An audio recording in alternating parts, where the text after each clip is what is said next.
예수님께서 거하시고 계십니다. 그래서 우리는 영생하는 생명, 예수님의 생명으로 이 땅을 살아갑니다.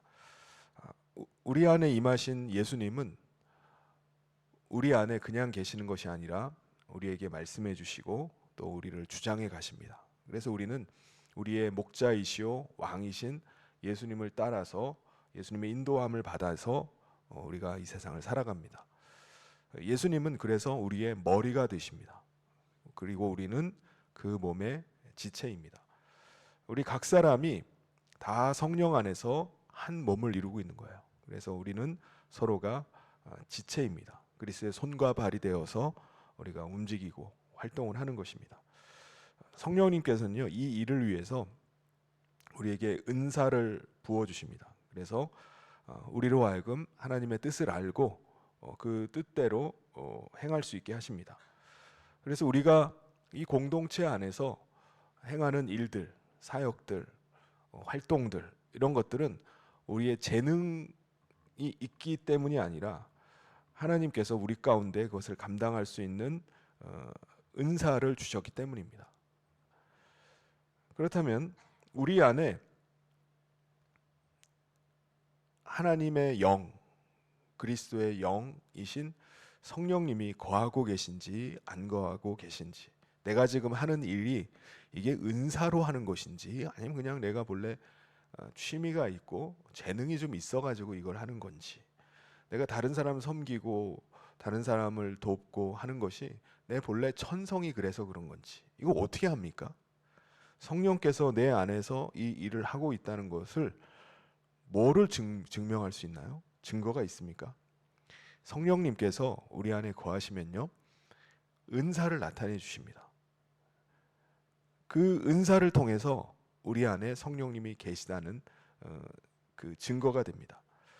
여러 가지 은사들이 많이 있는데 우리 몸으로 말하면은 우리 몸의 지체나 기관, 뭐 장기들이 있잖아요.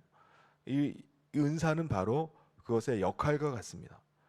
은사를 통해서 여러 가지 몸에 필요한 기능과 역할들을 하는 것입니다. 그래서 사도 바울이 특별히 여러 은사들 중에 여러분 사랑을 구하십시오, 사랑을 구하라고 권면을 합니다.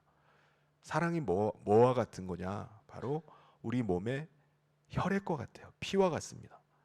여러분, 우리 몸의 피는 어떤 역할을 하죠? 피는 온 몸의 기관들을 다 연결을 시켜줍니다. 혈관들이 온 몸 구석구석까지 다 뻗쳐 있어요. 그래서 그 혈관을 타고 도는 피로 인해서 우리가 살아서 움직이고 활동을 합니다. 우리 몸에 여러 기관들이 있지만, 우리 몸에 여러 장기들이 있지만은 피가 전체 몸을 혈관을 타고서 움직여 줘야지 우리가 살아서 활동하고 움직이고 생명이 유지가 되는 겁니다. 그렇죠? 혈액은 우리 몸에 있어서 지체에게서 없어서는 안 되는 거예요. 반드시 있어야 되는 게 바로 이 피입니다. 이 사랑도 마찬가지라는 거예요. 그리스도의 몸된 공동체인 우리 교회도 이 공동체의 생명을 유지하는 관건이 뭐냐? 바로 사랑이 있어야 된다는 거예요. 사랑이 공동체 안에 혈액과 같이 흘러야 된다는 겁니다. 우리가 하나님의 사랑과 예수 그리스도의 대속의 은혜로 말미암아 구원함을 얻고 우리 안에 영생하는 생명을 우리가 얻게 됐습니다. 그래서 이 하나님의 놀라운 사랑과 은혜를 받은 사람이라면 어떻게 해야 되는 거죠? 사랑을 해야 되는 겁니다. 사랑을 받았기 때문에 사랑을 해야 되는 거예요. 예수님이 뭐라고 말씀하셨습니까? 너가 정말 나를 사랑하느냐? 그러면은 내 양을 치라는 거예요. 너가 정말 나를 사랑하냐? 그럼 내 양을 먹이라는 겁니다. 이게 무슨 말씀이죠? 내 양을 한마디로 사랑하라는 거예요. 주님을 사랑하는 게 바로 다른 주님의 양을 사랑하는 것입니다.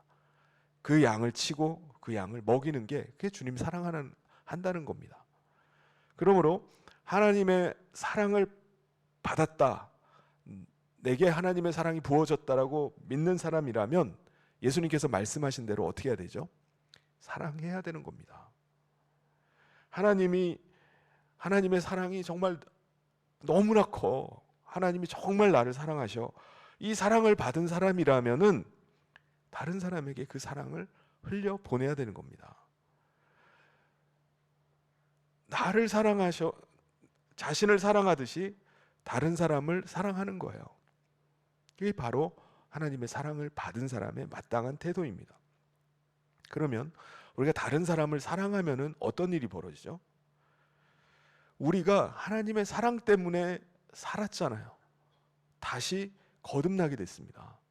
이와 마찬가지로 우리가 받은 사랑을 가지고 다른 사람을 사랑하면요, 그 사람이 살아나요. 내가 살아났듯이 다른 사람이 살아납니다. 만약에 우리 교회 공동체 안에 이 사랑이 풍성하다면 어떻게 될까요? 생명이 막 살아나겠죠. 공동체 안에 들어오는 순간 사랑을 느끼게 되고, 야, 여기는 정말 사랑이 많구나. 그 사랑을 받게 되면은 그때부터 그 사람이 살아나는 겁니다. 그 공동체 안의 사랑을 통해서 보이지 않는 그리스도를 보게 되는 거예요. 그리스도의 사랑을 간접적으로 받게 되는 것입니다. 그래서 그 안에 그리스도의 생명으로 넘쳐나는 거예요. 생명력이 넘치는 겁니다. 여러분, 다른 사람을 사랑의 마음을 가지고 정말 그 사람을 격려해줘요. 그 사람과 함께 대화하는 걸 기뻐해요. 그 사람과 함께 교제하는 시간 갖는 거를 시간 낭비라고 생각하지 않아요. 그러면은 그 사람 마음 안에 어떤 일이 일어날까요? 그 사람이 살아나는 거예요. 사랑을 받으면은 살아나요. 생명이 막 용솟습니다. 그러면 공동체 안에도 마찬가지예요. 공동체 안에도 생명이 풍성하게 나타납니다. 활력이 넘쳐나요. 그래서 그 일을 생명력이 넘치게 하려면 어떻게 되냐? 바로 사랑이 필요한 겁니다. 그래서 오늘 본문에서 사도 바울이 고린도 교회에 권면하면서 제일 먼저 하는 말씀이 무슨 말씀이죠? 사랑을 추구하라는 거예요. 사랑을 구하라는 겁니다. 우리 안에 사랑이 넘치도록, 내 안에 그리스도의 사랑이 나타나도록 그걸 계속 구하라는 겁니다. 그리고 그 다음에 구하는 게 뭐죠? 성령님께서 주시는 은사들을 구하라. 은사를 구해야 됩니다. 특별히 무슨 은사요? 예언하는 것을 구하라고 권면을 합니다. 우리 1절 말씀을 같이 한번 다시 읽어보겠습니다. 시작. 사랑을 추구하며 신령한 것들을 사모하되 특별히 예언을 하려고 하라. 여러분, 예언의 은사가 뭡니까? 미래를 맞추는 건가요? 점을 치는 건가요? 아니죠. 이걸 점치는 거로 생각하면은 이거 착각입니다. 예언의 은사는 하나님의 말씀을 가지고 다른 사람을 위로하고 권면하고 세워주는 게 예언입니다. 교회 공동체 안에서 우리가 다른 성도들과 함께 교제하다가 다른 성도를 위해서 기도할 때가 있잖아요.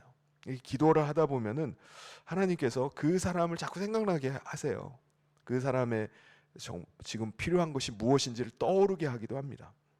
그러면 어떻게 하죠? 그 사람에게 가서 그 받은 말씀을 가지고 권면을 하는 거예요. 그러면은 놀랍게도 그 말씀이 그 사람에게는 위로가 되고 격려가 되기도 합니다. 또 한편으로는 그 말씀을 통해서 자기를 돌아보는 거예요. 그래서 회개에 이르기도 합니다. 그래서 예언이라는 것은요, 점치고 미래를 알아맞추고 하는 것이 결코 아니에요. 그래서 예언의 은사 중에 하나가 뭐냐면은 설교입니다.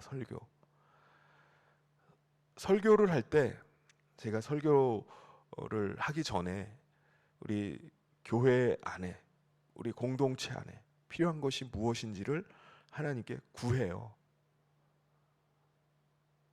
그러면 하나님께서 설교자인 저를 통해서 하나님의 마음을 알게 해주십니다. 그럼 설교자로서 그 말씀을 가지고 전하는 겁니다. 나누는 거예요.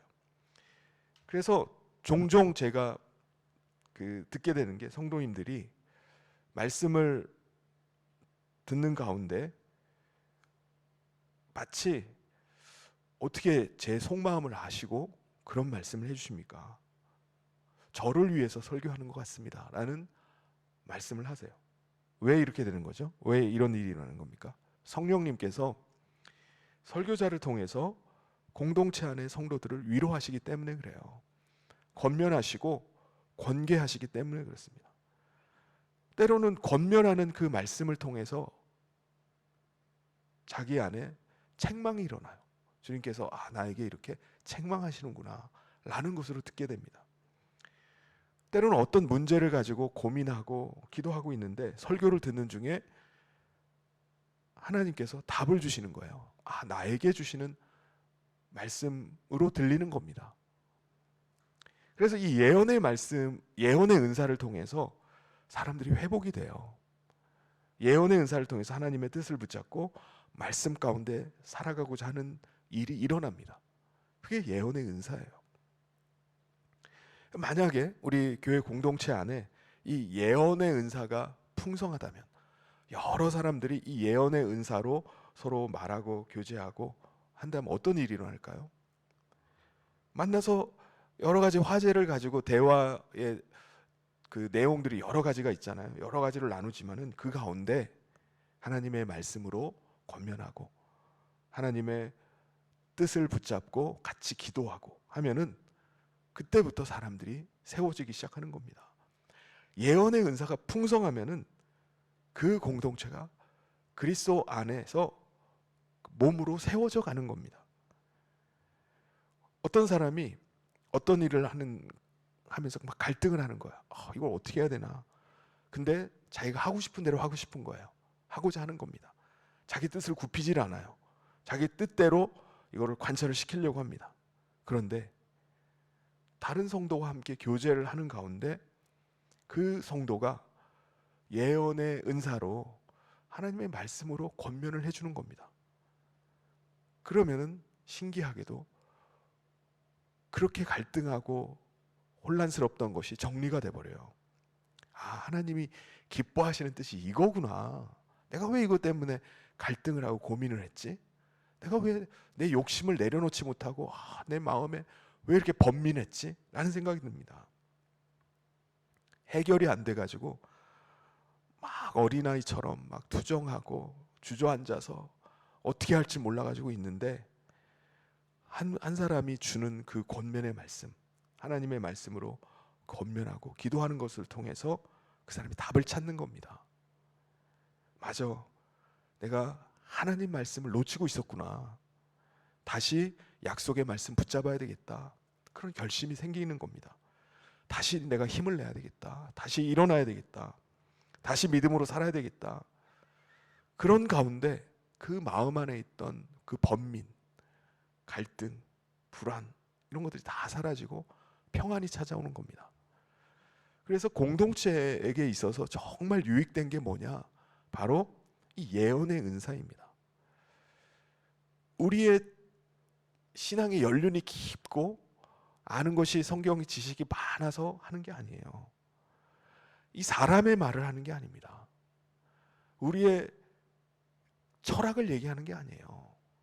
나의 풍부한 경험, 노하우를 얘기하는 게 아닙니다. 하나님의 말씀으로 권면을 하는 거예요. 하나님의 말씀으로 위로를 하는 겁니다. 오랜 신앙의 경륜이 있으면 금방 하나님께서 말씀하시는 것을 캐치하겠죠. 그 말씀으로 권면하는 겁니다. 내가 경험해 왔던 그 하나님께서 어떻게 말씀하시고 나를 어떻게 세워가셨는지를 많은 경험이 있다면 그걸 가지고 하는 겁니다. 내 인생살이 경험이 아니에요.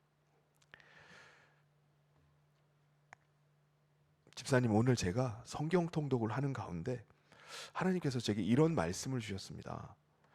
근데 집사님과 대화를 하면서 집사님의 처해 있는 그 상황들을 보니까 하나님께서 오늘 이 말씀을 주셔서 함께 나누라고 집사님에게 주신 말씀 같아요. 이 말씀 붙잡고 같이 기도해요. 이렇게 하면은 이게 바로 예언의 은사입니다. 예언의 은사로 섬기는 거예요. 하나님의 말씀으로 권면해주고 위로해주고 설득하는 것이 예언의 은사라면 이 예언의 은사와 아주 대비되는 은사가 뭐냐? 이게 방언의 은사입니다. 예언과 아주 대비되는 반대쪽에 있는 은사가 방언의 은사예요. 여러분 가운데 방언의 은사를 받으신 분이 계시죠? 기도할 때도 방언으로 기도하시는 분이 계십니다. 근데 방언이 뭐죠? 방언, 이 사투리를 방언이라고 하잖아요. 근데 성경에서 말하는 방언이라는 것은 이 땅의 말, 사투리가 아니라 하늘의 말이 이 방언입니다. 하나님 나라에서 쓰는 말. 우리는 가끔 이런 생각을 하지 않습니까? 하나님 나라에서는 어떤 언어를 쓸까? 지금 우리가 쓰는 이 대한민국 우리 말을 쓰겠습니까? 어느 영어를 쓰겠습니까? 무슨 말을 쓸까요? 그 하나님 나라의 언어, 말이 바로 방언입니다.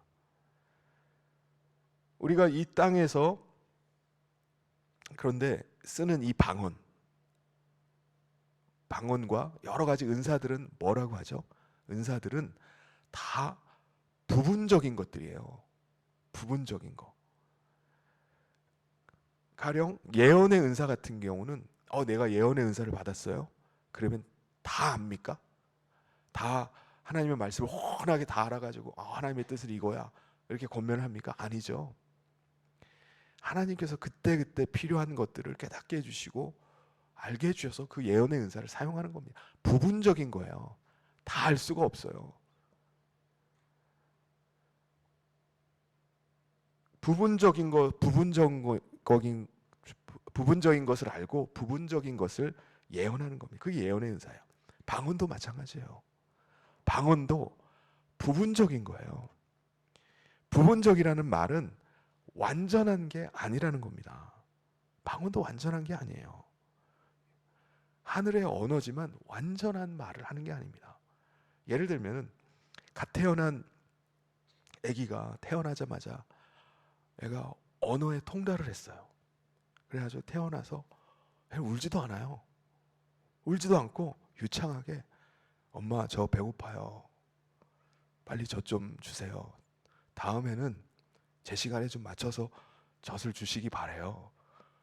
이런 아기가 있을까요? 언어가 너무 유창한 아기. 없죠. 그런 애기가 어디 있습니까? 아기는 그냥 배고프면은 그냥 막 울어 제끼는 거예요. 젖 달라고 막 울어요. 그냥 무슨 말이 필요합니까? 근데 한 1년 정도 지나면은 좀 컸다고 그때부터 막 입으로 막 옹알거려요. 옹알이를 시작합니다. 이게 바로 우리가 아는 방언이라는 겁니다. 무슨 말을 하는지 몰라요. 애가 좀 뭐라고 자기가 막 떠드는데 몰라. 다른 사람도 못 알아들어요. 근데 막 옹알이를 해요. 우리 2절 말씀을 같이 한번 읽어보도록 하겠습니다. 시작. 방언을 말하는 자는 사람에게 하지 아니하고 하나님께 하나니 이는 알아듣는 자가 없고 영으로 비밀을 말함이라.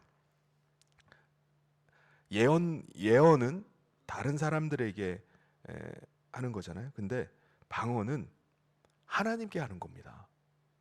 이게 방언이에요. 방언은 그래서 기도입니다. 간혹 방언을 한다고 하면서 딴 사람 앞에 가서 막 방언을 하시는 경우가 있어요. 귀신 들렸다고 하면서 귀신을 쫓아낸다고 하면서 방언으로 막 기도하는 경우가 있습니다. 방언은 뭐냐? 자기의 비밀을 하나님께 아뢰는 겁니다. 기도하는 거예요. 그래서 방언으로 말하는 자는 사람에게 하는 것이 아니라 하나님께 하는 거라는 겁니다. 그래서 방언은 기도예요. 방언 기도를 하면은 하나님께 자기의 비밀을 아뢰는데 우리가 듣기에는 이게 옹알이처럼 들리는 겁니다. 알아들을 수가 없는 거예요. 뭔 말을 하고 있는지 본인도 몰라요. 내가 방언을 하는데 다른 사람도 못 알아듣지만 나도 지금 뭔 기도를 하고 있는지 모르는 겁니다.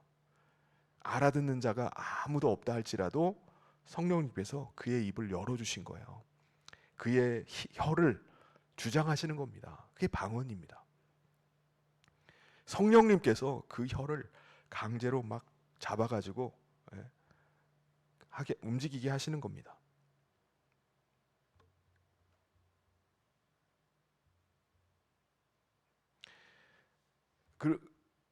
그러면은 내 혀가 움직이고 그래서 내 안에 있는 비밀들을 하나님께 말하게 되는 겁니다. 근데 여러분, 방언을 하면요, 기쁨이 있어요.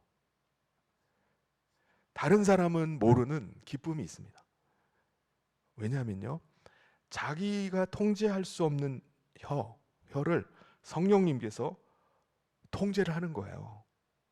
내 혀를 성령님께서 쥐고 흔드는 것처럼 주장을 하시는 겁니다.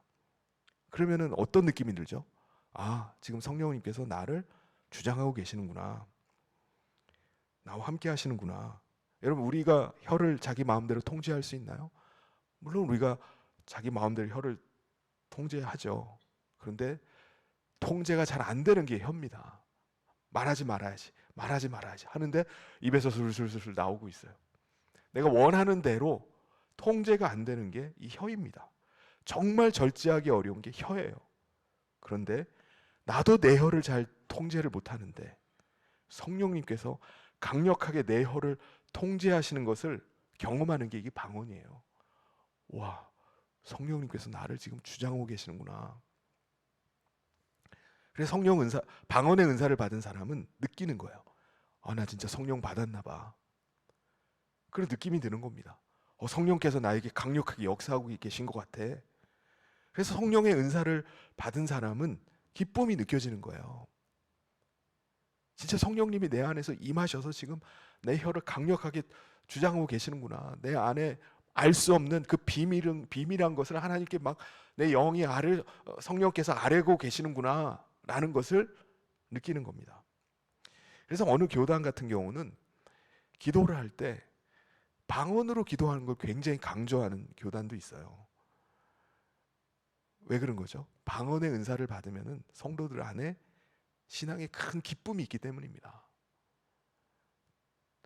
또 본인이 성령 받았는지 안 받았는지 방언이 터지면 알잖아요. 확실하게 느낄 수 있기 때문입니다. 그래서 성령 받으라는 거예요. 그래서 막 훈련도 막 시켜요. 혀를 막 꼬부라뜨리라고 해가지고 아다다다다 막 반복적으로 소리를 막 내게 하면은 이게 내 혀가 꼬여서 그런 건지 성령님이 꼬아서 그런 건지 방언이 터진다는 거예요. 방언 터졌다고 조화를 합니다. 이게 진짜 방언인지 혀가 꼬부라져가지고 그런 나는 소리인지 모르지만 어쨌든 방언의 은사는요, 개인적으로 보면 굉장히 좋은 은사입니다. 방언 한번 빡세게 하고 나면은 마음이 시원해져요.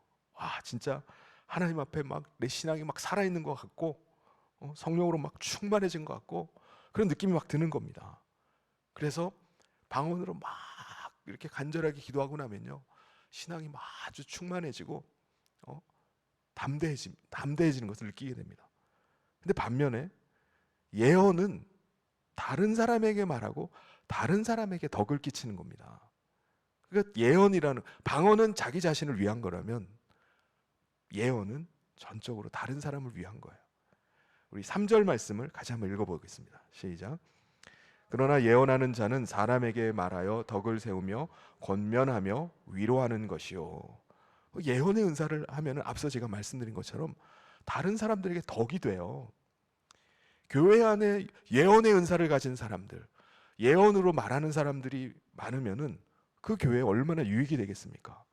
성도가 낙심돼요. 우리 앞에 낙심되고 고민하고 우리가 처해 있는 그 여러 가지 문제들이 얼마나 많이 있습니까?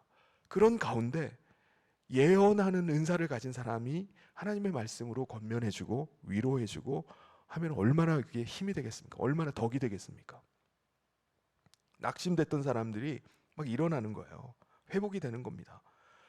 사람들이 낙심해 있다가 같이 교제 나누고 공동체 안에서 세워지고 격려를 받고 다시 믿음으로 서야 되겠다라고 막 일어나면 이게 얼마나 큰 유익입니까? 그런데 방언은 뭐라고 하죠? 방언은 4절에 방언을 말하는 자는 자기 덕을 세우는 거라는 거예요. 근데 예언하는 자는 교회의 덕을 세우는 거다라고 말씀합니다. 말씀드린 대로 방언의 은사를 받은 사람은요, 큰 기쁨이 있습니다. 자기에게 정말 큰 유익이 돼요. 내 신앙적으로 방언을 기도 막 그렇게 하고 나면요, 막 힘이 돼요. 이게 할만합니다. 신앙생활에 막 힘이 나요. 기도할 때도 방언으로 기도하고 나면요, 뭔가 진짜 간절히 열심히 기도한 것 같아요. 그렇게 느껴져요. 그런데 사도 바울이 뭐라고 권면하죠? 5절 말씀을 같이 한번 읽어보겠습니다. 시작. 나는 너희가 다 방언 말하기를 원하나 특별히 예언하기를 원하노라. 만일 방언을 말하는 자가 통역하여 교회에 덕을 세우지 아니하면 예언하는 자만 못하니라. 네. 두 가지 은사를 놓고 본다면, 예언과 방언 두 가지를 놓고 본다면 예언을 여러분 더 사모하고 더 많이 하십시오라고 권면을 합니다. 왜 그렇죠? 왜 예언을 더 많이 하라는 거죠? 방언을 하는 사람이 있어요. 방언의 은사가 있는 사람이 있다. 방언을 말하는 자가 통역을 한다면, 통변의 은사를 가진 사람이 그 사람이 무슨 기도를 하는지를 알려주고 한다면은 그게 유익이 되겠지만, 그렇지 않다면은 교회에는 덕을 세우지 못한다는 거예요. 개인에게는 그 방언이 유익이 되겠지만 교회 전체에게는 유익되지 못하다는 겁니다. 예언만 못하다는 거예요. 교회 안에서 같이 우리 다 같이 한번 통성으로 기도합시다 하는데 다 같이 방언으로 막 기도를 해요. 막 각자 막 뜨겁게 막 기도를 하는데 얼마나 뭐 불 붙은 것 같고 얼마나 막 뜨겁습니까? 개개인에게는 유익할 수 있어요. 근데 알아듣는 사람이 아무도 없는 거예요. 본인도 막 기도는 하는데 내가 뭔 기도를 하는지 몰라요. 네. 통변하는 사람, 통역하는 사람이 있으면은 내가 지금 뭘 기도하는지를 알게 되는 겁니다. 뜨겁게 기도를 하는데 내가 뭔 기도를 하는지 모른 채 기도를 하고 있는 겁니다. 그런데 옆에 통변의 은사, 통역의 은사를 가진 사람이 있는 거예요. 그래서 옆에 사람이 막 간절하게 기도하는 게 다 들려요. 그래가지고 끝나고 나서 당신이 지금 이것을 위해서 기도하고 있군요. 저도 그것을 위해서 같이 기도할게요. 라고 하면은 그 사람이 내가 그런 문제가 있었구나. 그걸 위해서 내가 알지 못했는데 그 문제를 놓고서 내가 이렇게 기도를 하고 간절히 기도하고 있었구나. 하나님께서 내가 알지 못하던 그거를 미리 나로 하여금 막 기도하게 하셨구나. 라는 것을 깨닫게 되잖아요. 그러면 이게 방언하는 사람에게 있어서는 얼마나 유익됩니까? 내 마음의 비밀이 나도 모르는 비밀이었는데 이 통변해 주는 사람을 통해서 알게 되니까 이게 유익이 된 거예요. 그러니까 방언의 은사라는 것은요, 이렇게 통역하는 사람이 있으면, 통변의 은사가 있으면은 그것도 교회에 유익이 될 수 있다는 겁니다. 그런데 없으면은 그냥 막 와글와글 기도하는 것뿐입니다. 그래서 사도 바울이 말하는 거예요. 방언의 은사는 예언하는 자만 못하다는 겁니다. 그래서 사도 바울이 그것을 예를 들어요. 6절 말씀을 같이 한번 읽어보도록 하겠습니다. 시작. 그런즉 형제들아, 내가 너희에게 나아가서 방언으로 말하고 계시나 지식이나 예언이나 가르치는 것으로 말하지 아니하면 너에게 무엇이 유익하리요? 제가 여러분에게 설교를 하는데 제가 방언으로 설교를 하면은 알아듣는 사람이 아무도 없으면 이게 무슨 유익이 되겠습니까? 그 말을 하는 거예요.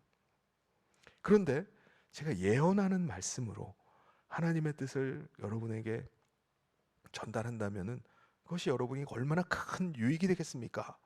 라는 것을 말하는 겁니다. 그러면서 또 한 가지 예를 들어요. 7절 말씀을 같이 한번 읽어보겠습니다. 시작. 혹 피리나 검은고와 같이 생명 없는 것이 소리를 낼 때에 그 음의 분별을 나타내지 아니하면 피리 부는 것인지 검은고 타는 것인지 어찌 알게 되리요? 방언도 소리고 예언도 소리죠. 그래서 소리에 관한 소리를 내는 악기를 예를 듭니다. 그래서 피리나 검은고, 피리는 이제 관악기고 검은고는 현악기인가요? 현악기. 예. 그 관에서 바람을 불어넣으면은 바람이 관을 통과하면서 나갈 때 구멍을 하나씩 이렇게 막으면 음이 다르게 나잖아요. 그게 이제 피리입니다. 현악기는 줄을 퉁길 때마다 줄의 길이를 달리 해가지고 공명이 일어나게 해서 소리가 나게 만듭니다. 근데 중요한 거 뭐죠? 다 음이 맞아야죠. 음이 안 맞으면은 이게 악기인지 소음인지 뭔지 시끄럽게만 들릴 뿐입니다. 튜닝을 잘 해가지고 튜닝도 하고 제대로 악보에 나 있는 음대로 소리를 내야 됩니다. 또 한 가지는 군대 나팔을 예를 들어요. 나팔 소리는 사인입니다. 그래서 어떤 소리를 내느냐에 따라서 기상해야 된다, 앞으로 돌격해야 된다, 후퇴해야 된다, 그 사인입니다. 그런데 지금 막 나팔 사인도 무시하고 막 소리만 내면은 그게 후퇴하라는 건지 잠들라는 건지 깨라는 건지 이게 뭔 소리인지 못 알아듣는다는 거예요. 이것과 마찬가지라는 겁니다. 그래서 9절에 이와 같이 너희도 혀로서 알아듣기 쉬운 말을 하지 아니하면 그 말하는 것을 어찌 알겠습니까? 이는 허공에다 대고 말하는 것과 같습니다라고 말하는 겁니다. 혀로서 알아듣기 쉬운 말을 하지 않으면은 그 말하는 게 무슨 의미가 있겠습니까? 제가 지금 설교를 하는데 방언으로 방언으로 제가 한번 해볼까요? 그러면은 아마